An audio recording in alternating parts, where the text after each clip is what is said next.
भजन सुना, ये वो चीजें हैं जो पार ब्रह्म का दुनिया में आकर हम उनको कैसे पहचानेंगे।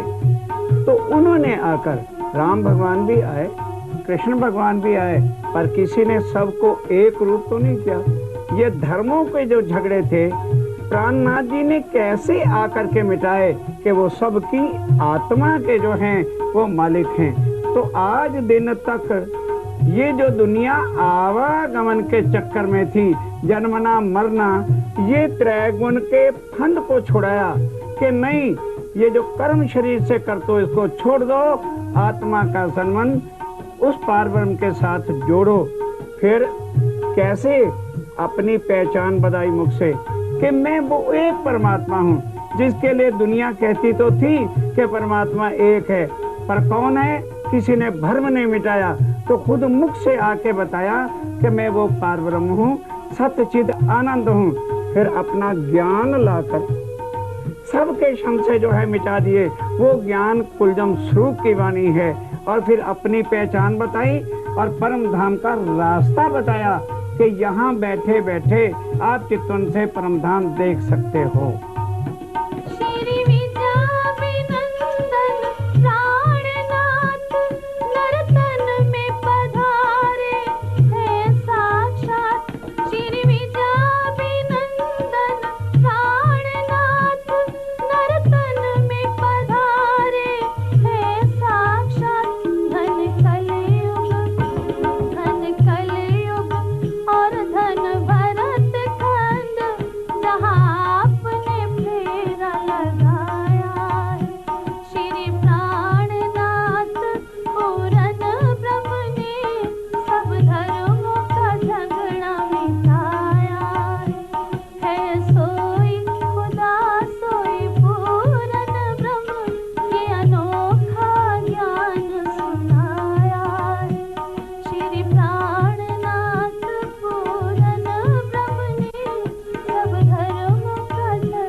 सतगुरु चरण को करूं सो प्रेम प्रणाम।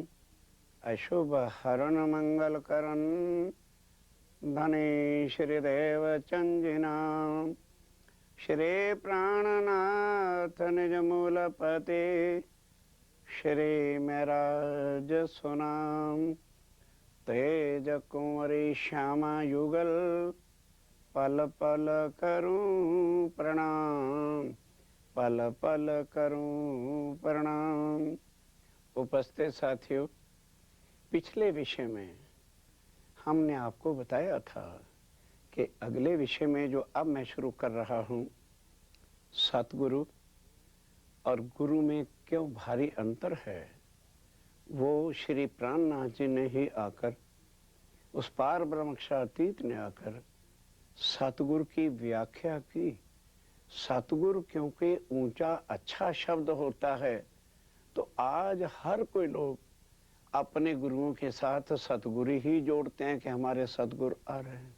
आइए कि आज भारतवर्ष के अंदर जो गुरु पद्धति और गादी पद्धति चली हुई है, हम दरअसल कभी सोच करके नहीं देखते कि ये कितना एक भारी रोग आ गया है कि जिसने मानव को मानव से काट कर जुदा कर दिया है।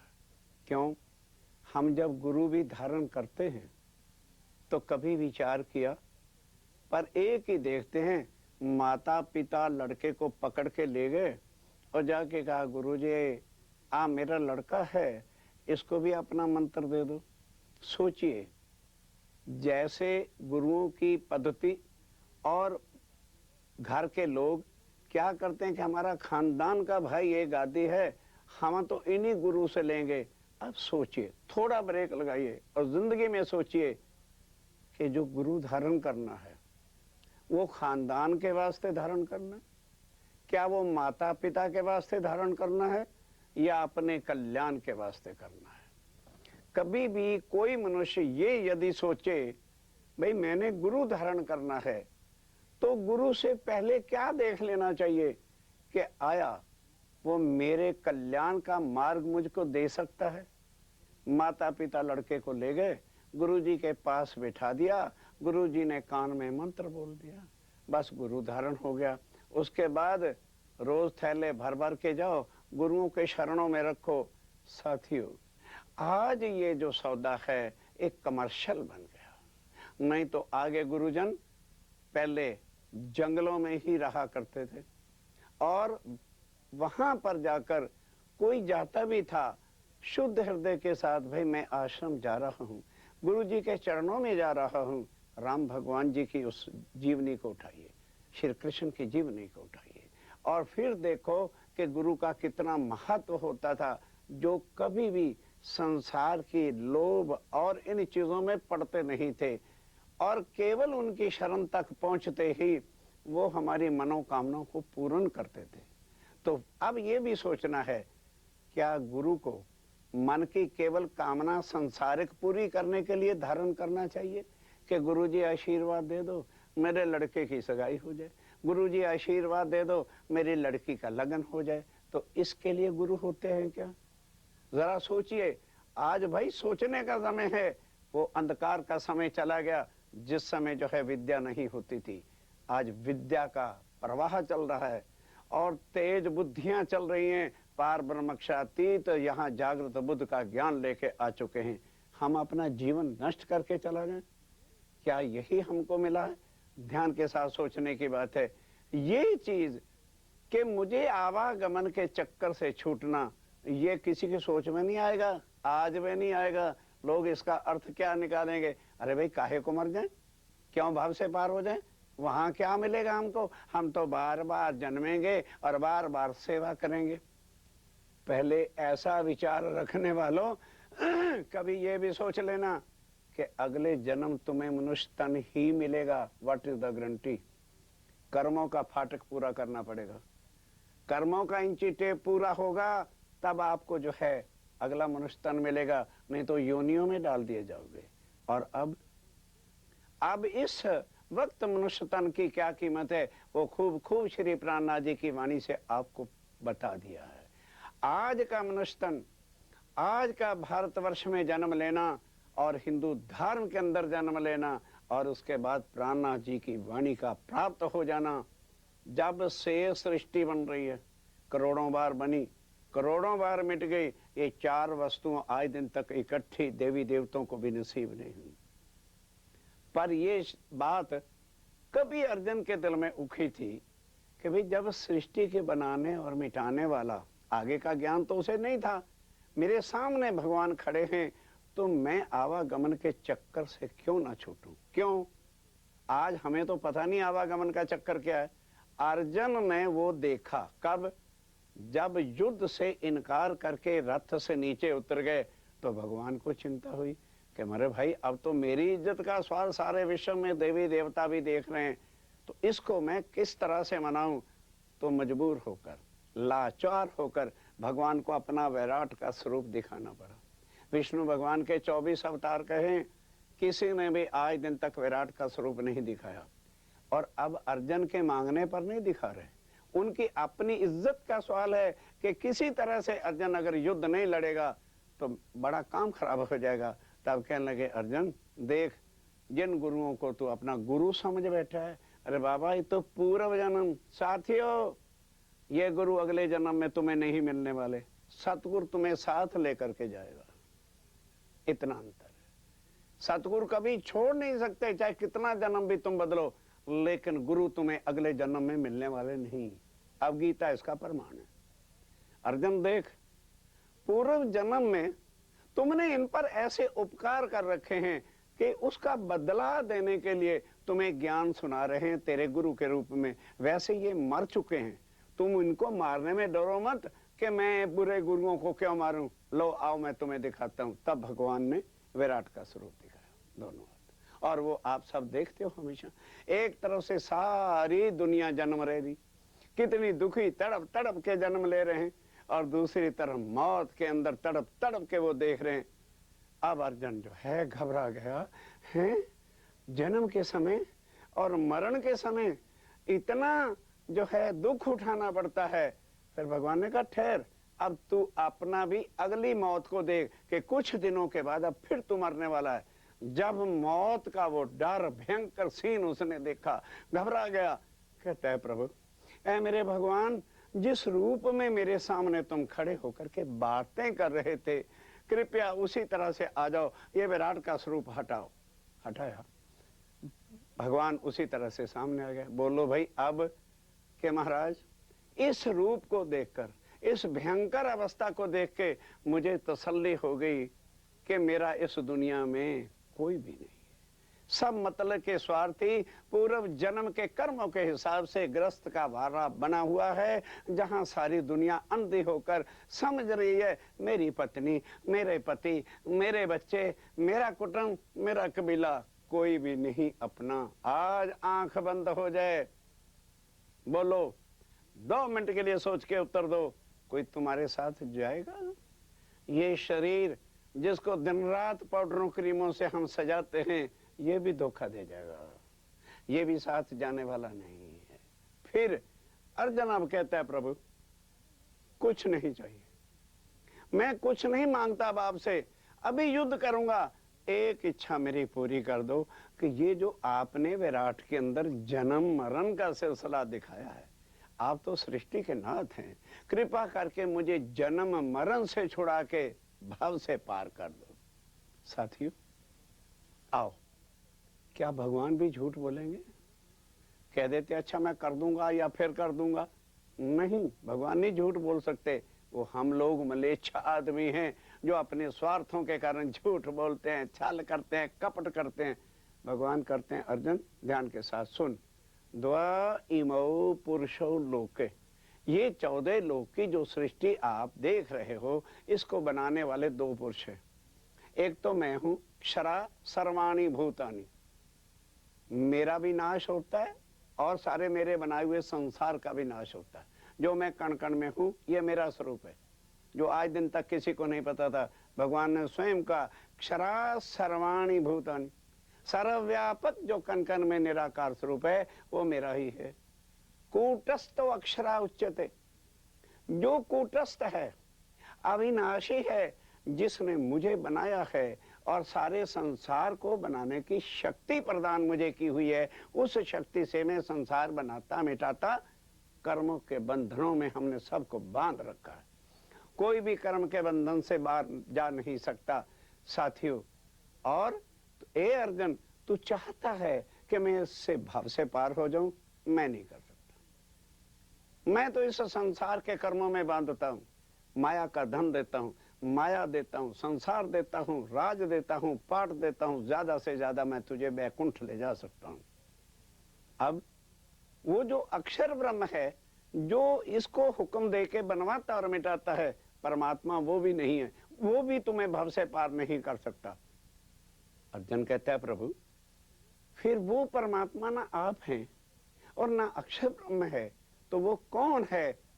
उत्तमा पुरुषस्य त्वयन्य परमात्मा इति उदारता साता विभर्ति त्रैलोकमा अव्या ईश्वर, वो ही त्रैलोक में। अब कई लोग त्रैलोक का अर्थ क्या समझते हैं?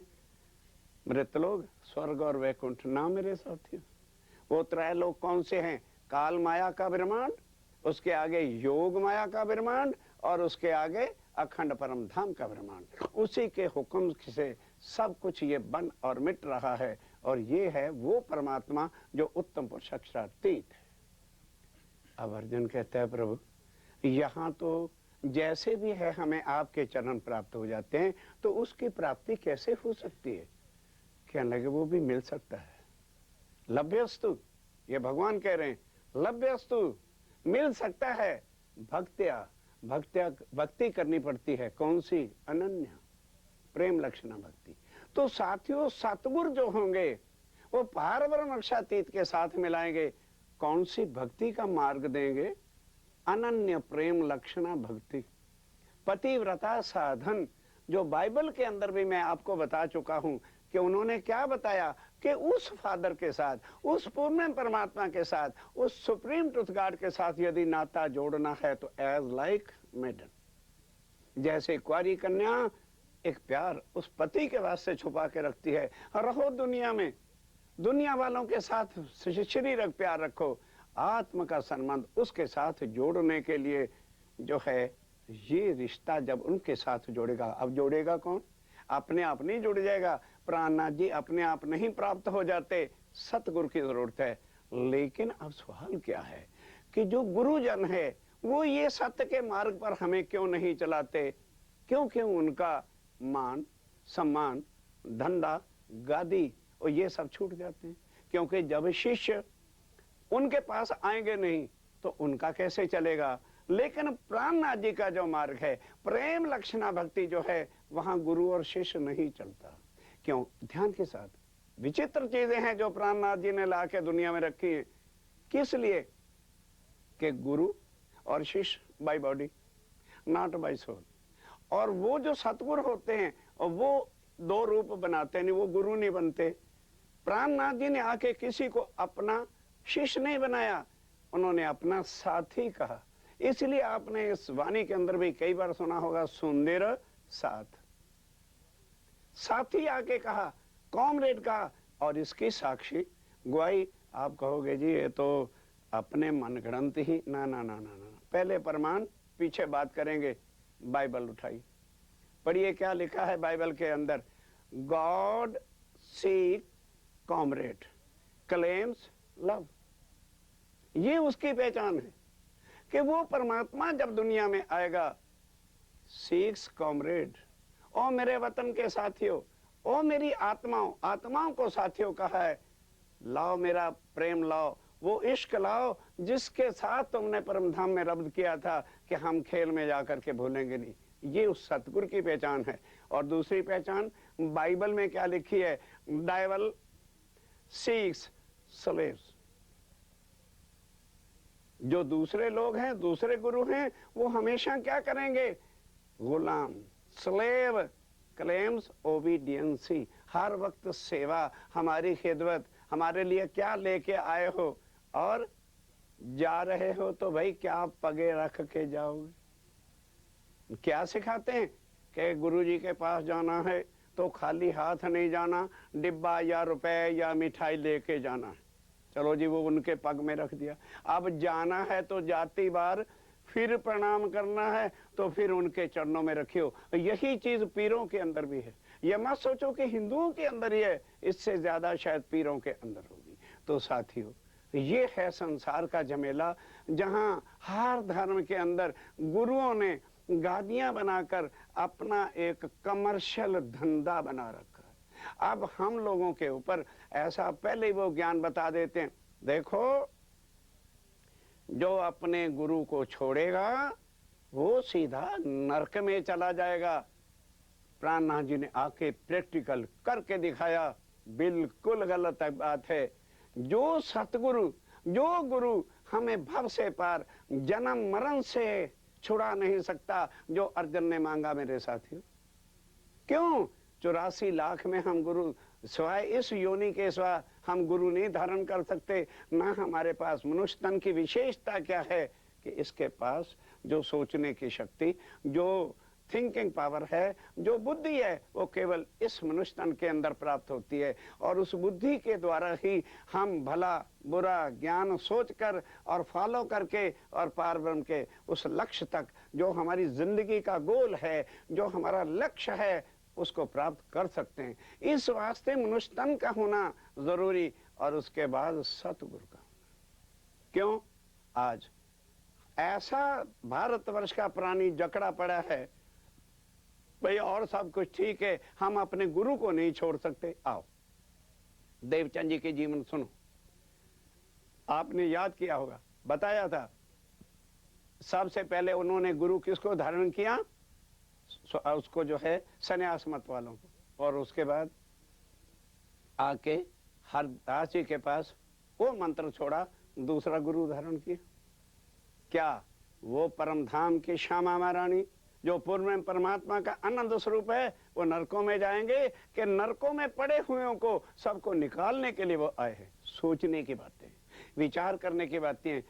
और फिर अगर ऐसी बात है गुरु को छोड़ना नहीं चाहिए, तो भाई पहली कक्षा में जो गुरु होता है, हम दूसरी क्लास में, दूसरी कक्षा में जब जाते हैं तो फिर किसके पास पढ़ते हैं? दूसरी वाले के पास कि पहली वाले के पास? उस वक्त नरक में नहीं जाओगे। पहली क्लास से लेके एमए तक हम 50 जो हैं गुरु बदलते हैं, और उसके बाद तो बड़े खुश होते हैं, नाउ आई एम एमए। तो अब बुद्धि काम नहीं करती कि एमए का ज्ञान देने वाले ही टीचर के बिना तो कोई यहाँ पर ज्ञान नहीं दे सकेगा। आज दिन तक उस सच्चिदानंद स्वरूप की कोई पहचान दुनिया में करा सका? कारण क्या था कि इन जंजीरों में जकड़ी हुई जो है सारी जनता बस अब गुरुओं के ही चारों तरफ परिक्रमा काट रही थी, और गुरु खुश होते थे।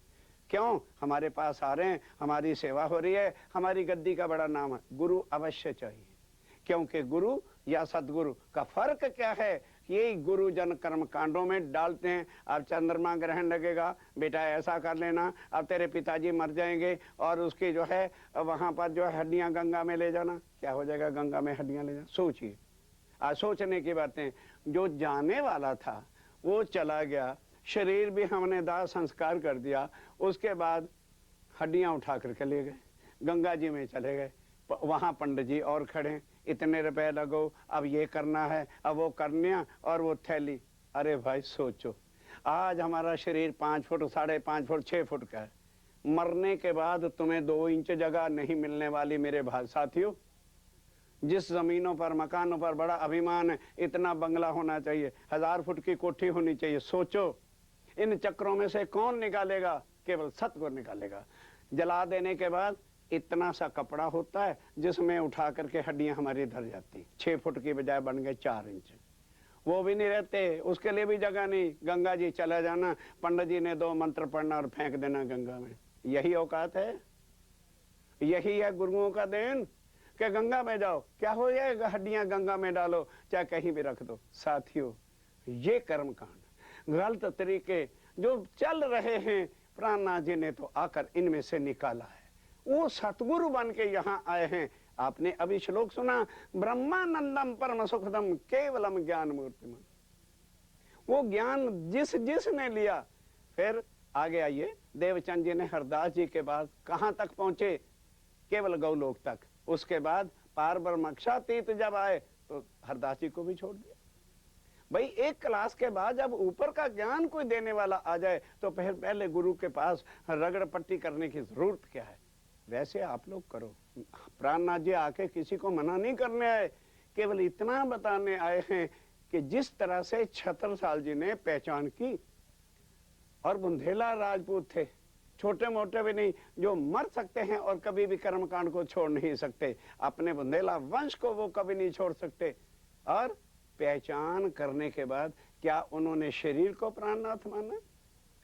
क्या कहा जब उनको चंदन पुष्प कर रहे हैं? श्री ठकुरानी जी संग ले पधारे मेरे घर, धनी बिना तुम्हें और जो देखे सो मिसल नहीं मातवर। जो तुम्हें पार ब्रह्मक्षातीत ही नहीं पहचानता, ये छत्रसाल जी की चुपई है। वो परम धाम के आत्म ही नहीं है। तुम ही अक्षरातीत हो, तुम ही हो धनी धाम, तुम ही मोहम्मद मेहंदी ईसा, तुम ही पूरो मनोरथ काम। ये छत्रसाल जी के मुखार बिंद की चुपैयां कहां से ली उन्होंने? जब पूर्ण सतगुरु पार ब्रह्मक्षातीत मिल गए। तो साथियों, वो पार ब्रह्मक्षातीत को ही हम सतगुरु महाराज कहते हैं। वो यहाँ आकर जिस तन में बैठकर हमको ज्ञान देते हैं, इन कर्मकांडों से छुड़ाते हैं, इन बंधनों से, खानदान परिवार लोक लाज से छुड़ाते हैं। तन तो होगा हमारे सामने, पर अंदर शक्ति किसकी होगी? प्राणनाथ जी की शक्ति के बिना क्या कोई इंसान इन बंधनों को आज दिन तक काट सका? तो सतगुरु क्या करते हैं? बंधनों से छुड़ाकर, कर्मकांड से छुड़ाकर, इन विपत्तियों से छुड़ाकर रास्ता परम धाम का दिखाते हैं। और गुरुजन, हम देख ही रहे सब धर्मों के अंदर कर्मकांडों के बिना आज ग्रहण लगना है, आज वो लगना है, आज ये उपाय करना, आज ये वो उपाय। और उसके बाद स्वयं कहते हैं भगवान कि भाई हम किसी को भी कर्म कांड से निकलने नहीं देते, इसलिए कि यदि कर्म कांड से दुनिया निकल जाएगी तो ब्रह्मांड ही, हमारी सृष्टि ही उथल पुथल हो जाएगी। वो कर्म कांड लगाते हैं। अगर कोई आदमी सत्य की राह पे चलता है, राजा हरिश्चंद्र देखो, और बड़े बड़े कई प्रमाण, क्या पाप किया था? क्या पाप किया था? स्वप्ने में एक दान दिया था और उठे तो इंद्र भगवान आ गए, तो उसको भी पूरा करने के वास्ते साथियों अपना राज लड़के को दे दिया था, बाकी सब कुछ लड़की को दे दिया। हरिश्चंद्र जी के पास कुछ नहीं। उसके बाद इंद्र आ गए कि रात को तुमने मुझे राजपाट अपना दान किया है, वो दो मुझे। अब उसको पूरा करने के लिए आज है कोई आज इस रास्ते पर कि सत्य के पूरा करने के वास्ते बनारस काशी जी की चौराहे के ऊपर अपनी पत्नी को बेचा और खुद जाके के चंडाल के घर नौकरी करता है।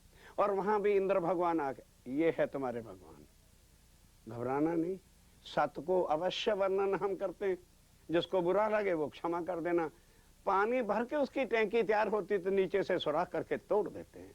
आखिर में उसको जो है शमशान घाट में नौकरी मिली, लड़का मर गया।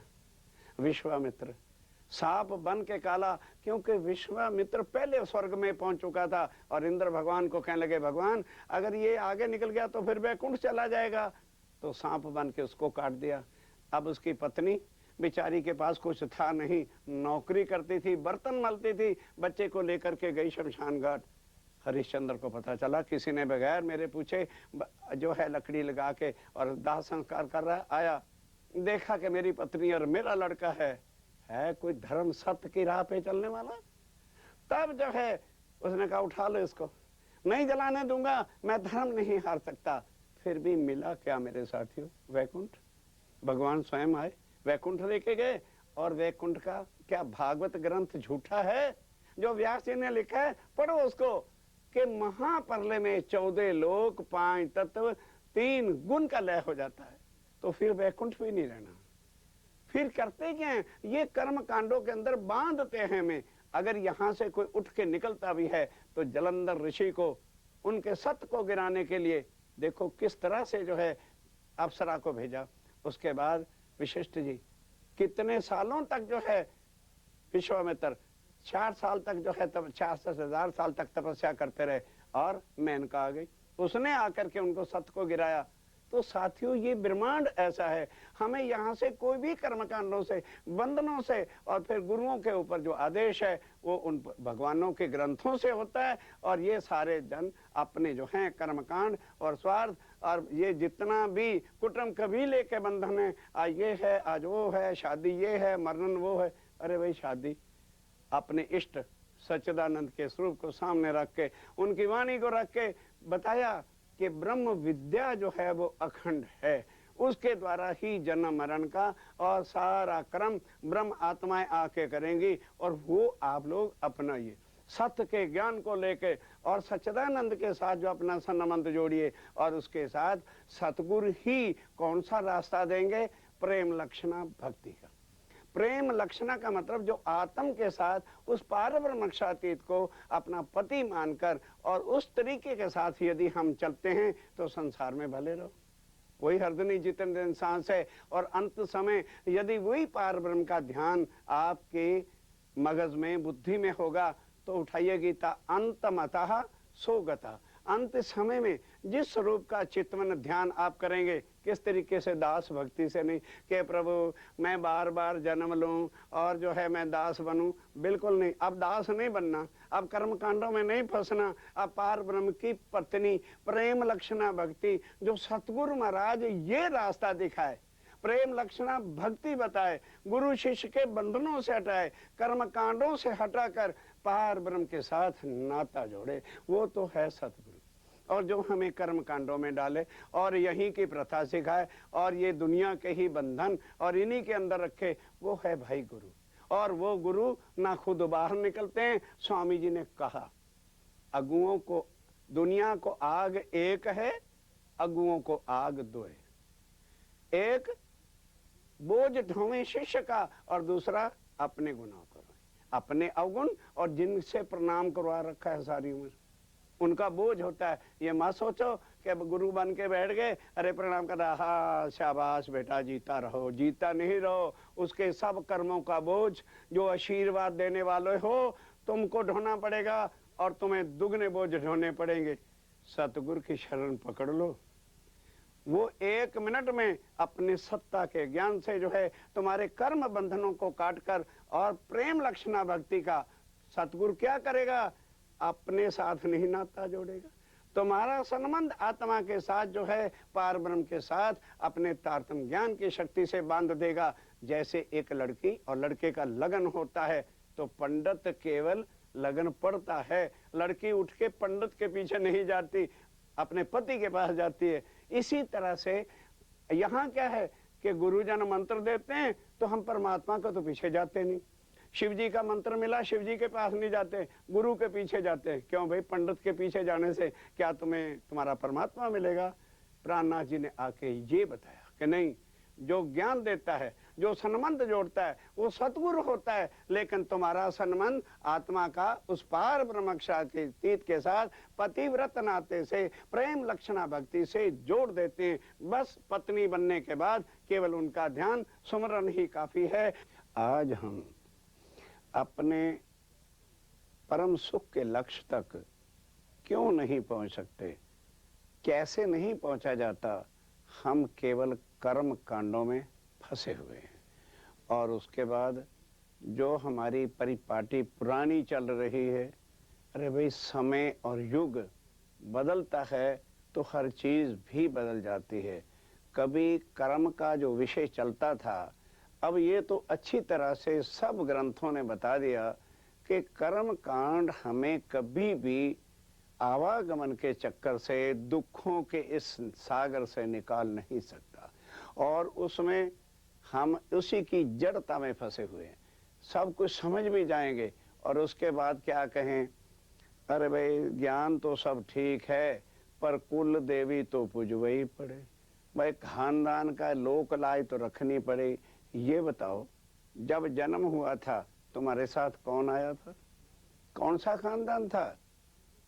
वो तो एक जाल है कि हमारे ऊपर डाल दिया जाता है, हम उसी में फंसकर ये भूल ही जाते हैं कि कहां से आए हैं, जाना कहां पर है। परमात्मा ने हमें किन कामों के लिए यहाँ भेजा, सब चैप्टर ही भूल गए।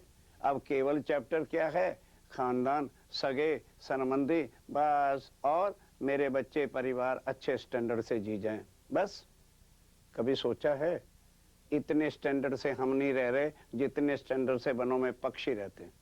हम हर चीज बाजार से मोल लेके आते हैं। द्राक्ष लेने जाओ, मोल लेके आओगे, और वो वन में जाते हैं, खट्टे खट्टे फेंकते जाते हैं। मीठे मीठे खाएंगे, बच्चों के लिए लाएंगे फ्री। कौन सी तुम्हारी बहादुरी है भाई? अरे हम वीजा बना के फॉरेन चले जाते हैं, ये भी दिल से अभिमान तोड़ दो, पक्षी भी फॉरेन से आते हैं। जाओ इंडिया में भरतपुर चले जाओ, पक्षियों के रहने का स्थान है, उनके खाने का स्थान है, उनकी बोली पहचानने वाले वहां पर जो है माली रखे हुए हैं। जाओ, फिर किस बात की बात है? वो इंसान इतने गिरे से गिरे तू कर्म कर रहा है, फिर भी तेरी जीत किस बात की है? कि ये बुद्धि जो है, ये थिंकिंग पावर जो है, ये सवाय मनुष्य योनि में किसी को प्राप्त नहीं होती। 84 लाख योनि में ये विवेकशील बुद्धि के ज्ञान सुनना, सुन के विचारना और विचार करके अमल करना कब होगा? जब पुरानी रूढ़ितावादी को छोड़ दोगे। कर्म कांडों के आज तो आज करवानु छे, कुछ नहीं करने का, क्योंकि पार ब्रह्मक्षातीत तो प्राणनाथ जी ने आके यही किया है, रूढ़िवादता से निकाला और कर्म कांडों को तोड़ाया कि यही एक मनुष्य के ऊपर जाल है जो अपने लक्ष्य तक, परम सुख तक जो है पहुंचने नहीं देता। और उसके बाद मेरे साथियों, ठीक है, जो लोग निर्मल रहे उन्होंने क्या किया? नवधा प्रकार की भक्ति की। अब नवधा प्रकार की जो भक्ति है, एक एक भक्ति तीन तीन तरह से होती है, पुष्ट से, मर्यादा से और परवाह से। फिर एक एक चीज को करने के लिए तीनों की जरूरत है, तो 3 गुना 3 9 और 9 प्रकार की भक्ति है। ये वैकुंठ ले जाती है, आगे नहीं ले जाती। तो वैकुंठ आना और जाना, यही तो आवागमन का चक्कर है। गीता में साफ कहा कि स्वर्ग and Vaikuntha is as like hill station. जिसने कुछ ज्यादा पैसा कमा लिया तो वही हिल स्टेशन में जा सकता है, गर्मियों में एवरी काउंट। इस तरह से जो है, जिनके अच्छे कर्म होते हैं वो स्वर्ग और वैकुंठ का सुख भोगते हैं, और उसके बाद फिर आवागमन का चक्कर है। साथियों, फिर बताओ हमारा वो लक्ष्य परम सुख का कहां से पैदा हुआ, पूरा होगा? पाताल से लेकर स्वर्ग तक, वैकुंठ तक 14 लोक, 5 तत्व, 3 गुण जो हैं, ये सब दुख ही दुख के जाल के अंदर हैं। ये माया का ब्रह्मांड है। माया दुख ही दुख देती है। परम सुख को केवल पार ब्रह्म अक्षरातीत देते। आज दिन तक किसी को परम सुख नहीं मिला। चाहे यहाँ के देवी देवता अवतार बन के आए, अपनी लीला की, वैकुंठ गए, आगे नहीं जा सकते। राम भगवान आए, सबने अभी रामायण देखी होगी, कहाँ गए? वैकुंठ में। भागवत महाभारत आपने देखी होगी, सब कुछ करने के बाद श्री कृष्ण जी कहाँ गए? श्री कृष्ण जी नहीं गए, वो तन तो उनका यहीं रह गया। विष्णु भगवान गए, काम किया, फिर वहीं, उससे आगे वो भी नहीं जा सकते।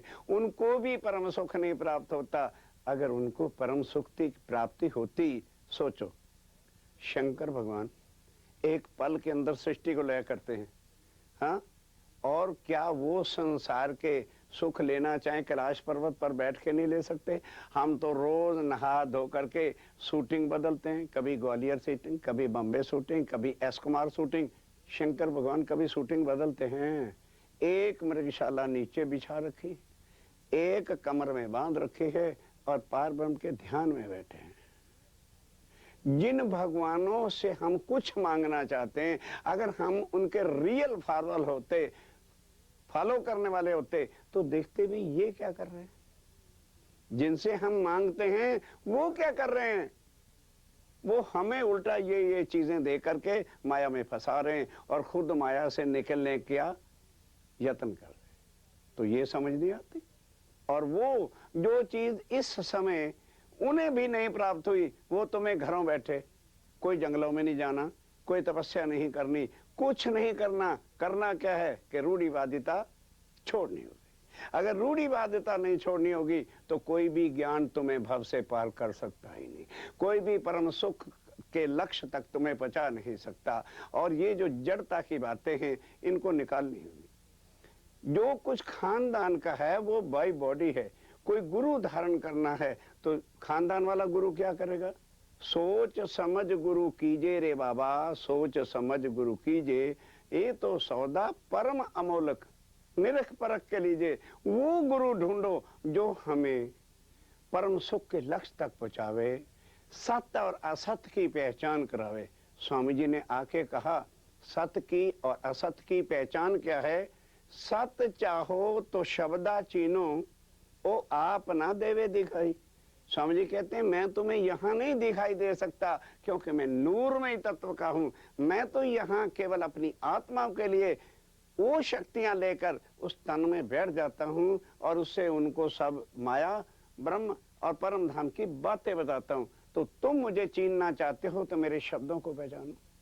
क्या ये शब्द प्राणनाथ जी कहते हैं जो मैंने अब आके आपको दिए, क्या आज दिन तक कुरान में, बाइबल में, गीता ने, भागवत ने किसी ने बताया कि वो परम धाम कहाँ है, वो निज धाम कहाँ है, वो परम सुख कहाँ है? अब स्वामी जी कहते हैं, ये सुन रहे हो तो सुन के पहचानो कि देने वाला कौन है, जो सदा सत सुख के दातार हैं और अखंड हैं, अविनाशी हैं और दिव्य ब्रह्मपुर धाम में अपनी आत्माओं के साथ आनंद की लीला में। उनकी प्राप्ति के वास्ते फिर ये कर्मकांड क्या करोगे? वो परम सुख जो मिलना है वो आत्म को मिलना है मेरे साथियों। शरीर का तो परम सुख शमशान घाट है, 7.5 मन लकड़ी में इसका परम सुख है और वहीं इसका आराम है, उठा के इतनी मिट्टी हो जाएगी। शरीर को नहीं। पर हम तो शरीर के कर्मकांडों में पड़े। आप पिताजी नो मूल गादी छे, हमें तो त्या जाऊ ज पड़े। अरे भाई कहाँ जाना पड़े? पिता बाई बॉडी, सोल के पिता नहीं है। रिश्तेदारी, सगे संबंधी जितने भी परिवार वाले हैं, जिनके जड़ता में हम फंसे हुए हैं, इनको जब तक हम नहीं काटेंगे, हम वहां जाएंगे जहां मेरी आत्म को सुख होगा, शांति होगी और पता चलेगा। इसके लिए क्या कठिन चीजें हैं? एक तो आहार शुद्ध कर लो मेरे साथी, जंगल नहीं तो जाना पड़ेगा। खाना पीना अपना शुद्ध कर लो। जो 4 वस्तुओं आपको, कहीं स्मोकिंग आज से प्रण कर लो नहीं करना। उसके बाद ईटिंग, पशुओं का रक्त मानव होकर के खा रहे हो तो बुद्धि भी हमारी पशुओं जैसी हो जाती। तभी ये विद इन 50 ईयर कितना आतंकवाद सारी दुनिया के अंदर छा गया, क्योंकि जोर परवाह आंधी किसकी चल पड़ी? शराब, स्मोकिंग, ईटिंग और विकार। इसने आके मानव की बुद्धि को नाश कर दिया। पहले वही मानव था, मानव को इतना प्यार करता था, आज दिल में प्यार तो रहा ही नहीं, केवल एक धर्म बन गया। प्रेम और सेवा से तमें पामसो पार। कैसे पाओगे? प्रेम करोगे कैसा? जब तुम्हारे दिल में प्रेम करने वाले शुद्ध हृदय ही नहीं है तो प्रेम सिखाएगा कहां से? प्रेम भी होगा। वैसे तो यहाँ हर कोई कहता है मैं पापा से बहुत प्रेम करता हूँ, मम्मी से बहुत प्यार करता हूँ, और मम्मी पापा भी कहते हैं हमको बड़े बच्चे प्यारे। कोई प्यारा नहीं, झूठ, तूफान है। बच्चा पढ़ने लिखने तक, एमए करने तक, सगाई होने तक, एंगेजमेंट तक, और शादी होने के बाद तक थोड़ा माँ बाप को प्यार करता है। वाइफ आने के बाद मम्मी पापा को पूछना भी पाप है। यही पाप है, यही प्यार है। इसी प्यार के जाल में फंसे हुए हो। प्यार वो होता है जो अखंड है, निस्वार्थ का प्यार। सोचो, सुनो, समझो मैं क्या कह रहा हूं। निस्वार्थ का प्रेम जो है वो प्रेम एक किसका होता है? वो आत्म तत्व से समदर्शी होके होता है। और जब तक भिन्न भेदता है, प्रेम तो करेंगे स्वार्थ के वास्ते, मोह के वास्ते, उसके बाद प्रेम खत्म है। तो प्रेम की उत्पत्ति कब होती है? जब दोनों का स्वरूप एक हो जाता है। इश्क होता कब है? जब दोनों एक होते हैं। जब तक दोनों एक नहीं होते, आशिक और माशूक का रूप नहीं लेते हैं, आशिक माशूक कहने को दो हैं, इश्क तब शुरू होता है, प्रेम तब शुरू होता है जब दोनों का स्वरूप एक हो जाता है। और यहाँ क्या है? यहाँ झूठी खुशामतें करते हैं, अजी आप बहुत अच्छे हैं, आपसे बड़ा मेहरबानी ही कोई नहीं। ये जो कर रहा है ना चमचागिरी, ये जो बातें की जाती हैं, केवल एक स्वार्थ पूरा करने के। जब तक स्वार्थ नहीं पूरा होता, झूठी खुशामद बराबर लोग करते रहते हैं। और जब स्वार्थ पूरा हो गया, बाजार में खड़े होकर के वही निंदा करते हैं। फंसो मत, ये दुनिया का जाल है, इससे निकलो। अरे छुड़ाने वाला आया हुआ है भाई, कौन सी कुर्बानी? जड़ता है पुरानी रूढ़िवादिता छोड़ दो। कोई मुश्किल काम है? नहीं, सत्य की राह पे चलते जाओ। और कर्म कांड क्यों करें? कर्म कांड में मिलता क्या है? ये केवल एक रीति रिवाज। अब नवरात्रे आ गए हैं जी, अब उसके बाद जी 9 दिन दाढ़ी नहीं मुंडवानी है जी। क्या दाढ़ी ना मुंडवाने से राम भगवान के दर्शन होते हैं? किसी को हुए थे? आओ मेरे पास। पता नहीं, किसी ने एक वो कर दिया होगा तो अगले साल 10 करने शुरू कर दिए। करते करते आज सारे लग गए। विचार करो, देखा देखी मत चलो। स्वामी जी ने कहा देखा देखी ना चलो, सत चाहो तो शब्दा चिन्हो। अच्छी तरह से समझो, यदि उस सच्चिदानंद की, परम सुख की, सत्य की प्राप्ति करना चाहते हो तो जिसके पास जाओ उस ज्ञान से समझो कि ये कहां से बोल रहा है। जैसे रेडियो एक होता है, स्टेशन कितने होते हैं? सुई घुमा देते हैं, गुजरात का स्टेशन बोलने लग जाता है। फिर सुई घुमा देते हैं, बम्बई स्टेशन बोलना लग जाता है। फिर सुई रेडियो वही है, सुई वही है, सब कलाएं वही हैं। इसी तरह से प्रवचन सुनाने वाले तन ऐसा ही है, सब कलाएं उसके अंदर ही है। पर जिस वक्त उसकी सुई बजे, आवाज निकले, तो पहचानो ये कौन सा स्टेशन है।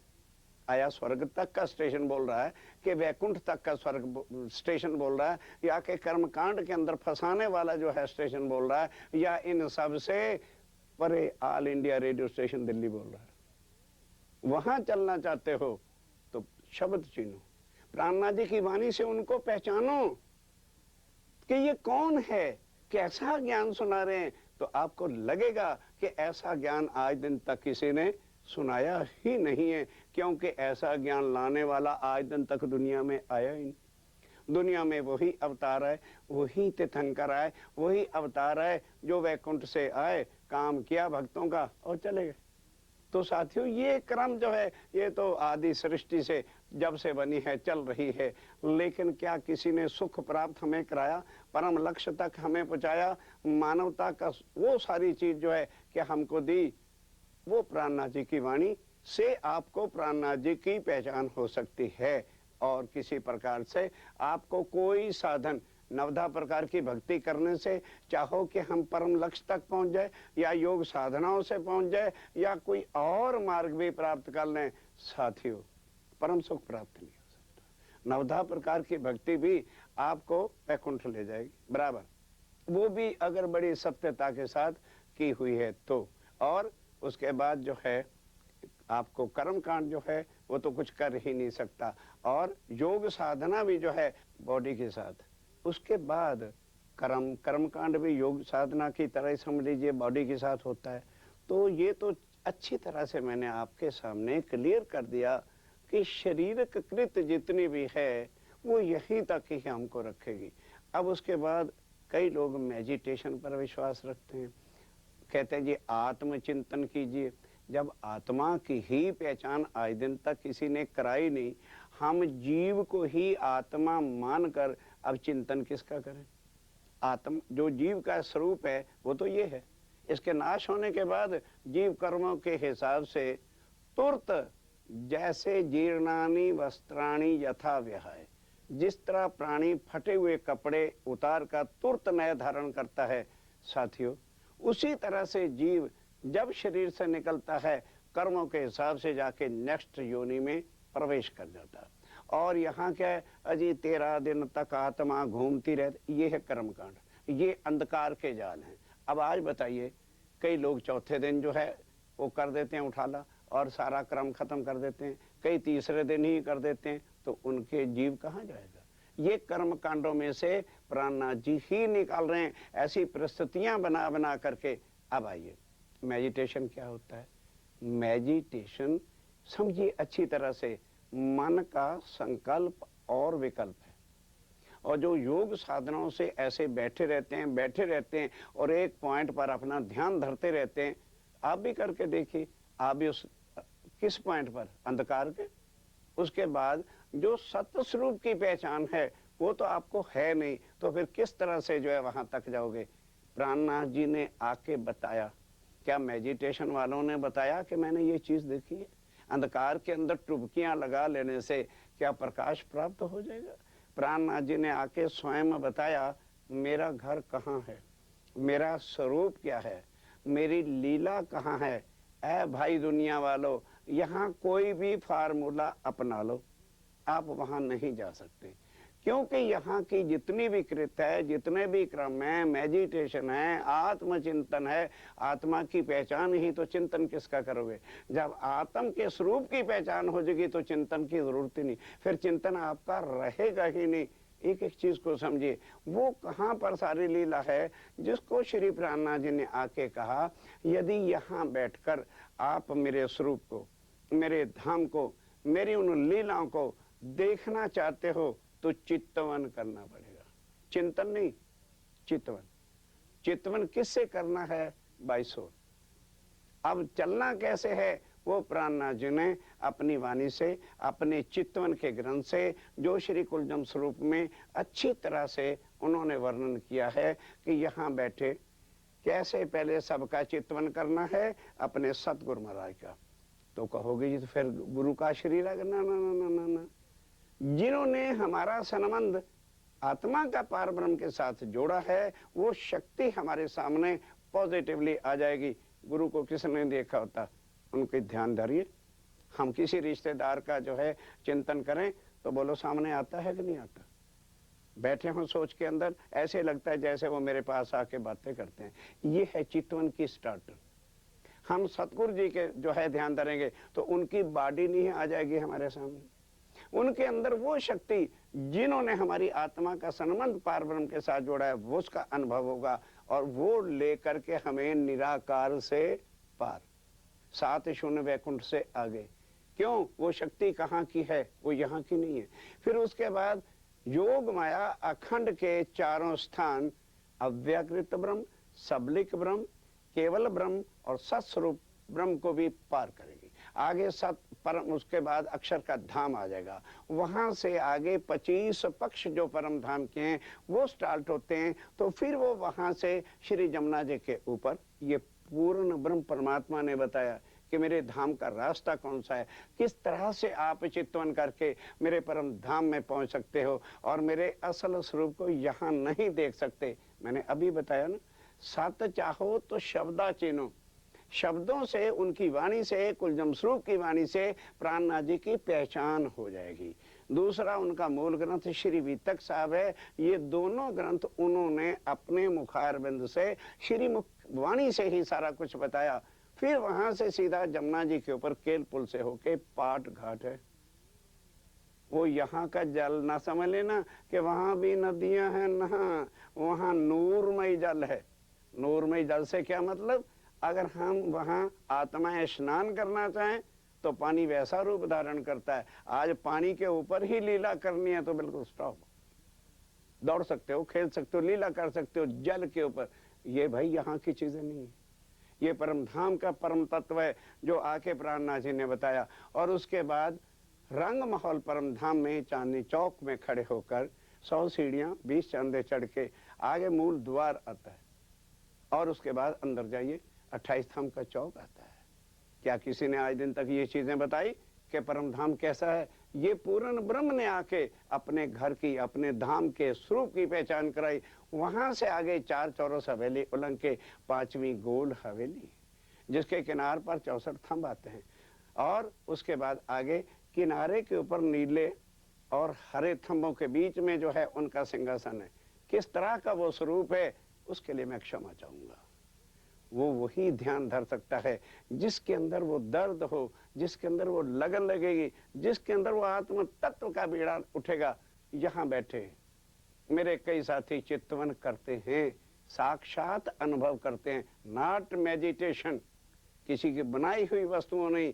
ये सत्यचिद अनंत स्वरूप ने स्वयं आके अपना परम धाम के 25 पक्ष बताए। वहां पर क्या क्या लीला है, धाम कैसा है, स्वरूप कैसा है और उनका श्रृंगार कैसा है। श्रृंगार से ये ना मतलब समझ लेना कि वो कपड़े पहनते हैं और ये सोने चांदियां पहनते हैं ना, वहां तत्व केवल एक है, दूसरा तत्व ही नहीं है। तो श्रृंगार में सोने चांदी नहीं आते, ऑटोमेटिक उस, अरे तुम सुन ही ना पाओगे परम धाम में परम पार ब्रह्म का स्वरूप क्या है। उनका स्वरूप ऐसा है, दूर से देखोगे वस्त्र पहने, वहां पहनना उतारना नहीं, तो जड़ बुद्धि वाले समझेंगे क्या फिर लोग नगन फिरते हैं। ना ना ना ना, ऐसा पाप ना कर बैठना कि अगर अक्ल में ना चीज आवे तो उल्टी बुद्धि से ना सोचना। कहोगे जी बात आ ही जाती है, क्यों? वो तुम्हारी बात नहीं होती, अंदर बकरे और मुर्गों का जो ब्लड है ना, वो तुम्हारी बुद्धि को गलत राहों पे चला रहा है।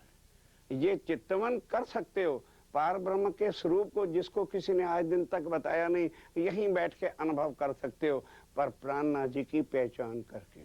और उसके बाद उनके साथ अपनी आत्म का संबंध जोड़ के प्रेम लक्षणा भक्ति से, अनन्य भाव से, क्योंकि अनन्य भाव प्रेम लक्षणा भक्ति के बिना पार ब्रह्म की प्राप्ति का ना नवधा प्रकार की भक्ति है, ना योग साधना है, ना कोई शरीर कृत है। आज दिन तक जिन्होंने परमात्मा की खोज की या कुछ किया, तो कईयों ने मेडिटेशन किया, कईयों ने योग साधना की, कईयों ने नवधा प्रकार की भक्ति की, सब की निष्फल गई, किसी को कुछ प्राप्त नहीं हुआ। यही तो कहा है कि ये 28वां कलयुग साथियों कितना महत्वपूर्ण है, इसके अंदर कितना रस है। जो चीज अक्षर ब्रह्म जो परम धाम में रहता है उसको भी पता नहीं, प्राणनाथ जी ने आकर के वो भी सारे भेद खोल दिए अपनी आत्माओं के वास्ते। परम धाम क्या है, जर्रा जर्रा 25 पक्ष का वर्णन, गली गली का वर्णन, क्या लीला है, कौन सा तेज है, नूरमय। और नूरमय को लोग कई समझते हैं नूर means divine light, no no no, wrong है। वो नूर का मतलब एक तत्व है जो अनादि, जो आनंदमय है और जो उसके अंदर सदा सुगंधी ही सुगंधी है, अनादि है, सुगंधी है, इश्क है, प्रेम है और सदा चेतनता है। वहां कोई वस्तु जड़ है ही नहीं, महल हैं, मकान हैं, लेकिन ये सीमेंट गारे के नहीं, नूरमय तत्व से है और चेतन तत्व से है। इसलिए स्वलीला अद्वैत उस पार ब्रह्म की कौन समझेगा। ये तो आ गया वो वाणी लेके, आपने स्वरूप की पहचान रख दी सारी वाणी के अंदर, अपनी लीलाएं रख दी। और आज जो भी मेरा साथी इन सुखों को लेना चाहता है, आए, तारतम लेना होगा, उनसे नाता जोड़े बिना, किसी से परिचय इंट्रोडक्शन के बिना तो आप किसी के घर नहीं जा सकते। इसी तरह प्राणनाथ जी से पहले इंट्रोडक्शन कर लो, उनकी पहचान कर लो, फिर उनके साथ टाइम निश्चित कर लो उनके घर चलने का, तो फिर उनके स्वरूप की पहचान करनी होगी। नाता जोड़ना होगा। अगर फ्रेंडशिप भी है तो 2 बार फ्रेंड को बुलाते हैं, फिर तीसरी बार वो भी तुम्हें निमंत्रण देता है। जब हम उनको निमंत्रण ही नहीं देंगे, उनको दिल में लेंगे ही नहीं, उनके स्वरूप को बिठाएंगे नहीं, तो भाई चलोगे किसके सहारे से? अब उनसे संबंध जोड़ने के बाद साथियों, वो परम लक्ष्य, पार ब्रह्म का स्वरूप, उनका धाम, उनकी लीलाएं और उससे विश्व शांति, वो सत सुख के देने वाले हैं, ये समझ लिया और वाणी से और धारण कर लिया। साथियों, तो बताओ क्या मुश्किल है? ना कोई योग साधना करनी है, ना कर्मकांड करना है, ना कोई तपस्या करना है। मानो एक लड़की की शादी होती है, वो यदि तपस्या करती रहे, यार लड़का बहुत अच्छा है, खूबसूरत है, इसका बिजनेस भी अच्छा है, मेरी इसके साथ शादी हो जाए, मेरी इसके साथ शादी हो जाए, तो शादी हो जाएगी क्या? सोचिए। और जब शादी होने का मतलब, वो तो एक बॉडी के रिश्ते होते हैं। आत्म के लिए उन्होंने खुद आके कह दिया कि ऐ दुनिया वालों, मुझे पहचानो। पहले आप पहचानो रे साधो, और अपने आप को तब आप जान सकोगे जब पार ब्रह्म की पहचान हो जाएगी। पार ब्रह्म की पहचान होने के बाद उनसे नाता जोड़ना है। नाता जोड़ने के बाद उनकी कुलवाणी, श्री कुलजम स्वरूप, श्री बीतक साहब और भी साहित्य है जो आपको निजानंद संप्रदाय के आश्रमों में और मंदिरों में प्राप्त हो सकता है, मिल सकता है। अब इसके बाद जो श्री प्राणनाथ जी का मूल तत्व और हमारा आप तक पैगाम पहुंचाने का कार्य था, वो आज पूरा हो गया। अब इसके पश्चात मेरे साथियों, कुछ भी आपको संशय है या कुछ है तो साहित्य आपको मिल सकता है। निजानंद आश्रम रतनपुरी, जिला मुजफ्फरनगर, यूपी, और निजानंद आश्रम बड़ौदा, गुजरात। सत्य स्वरूप की पहचान उनकी वाणी से करके अपना सत्य का संबंध जोड़ो। यही श्री प्राणनाथ जी का वाणी से हम आपको जो है उनका संदेश पहुंचा दिया है। बस आज मेरी अब प्रणाम स्वीकार कीजिए। बोलो श्री प्राणनाथ प्यारे की जय।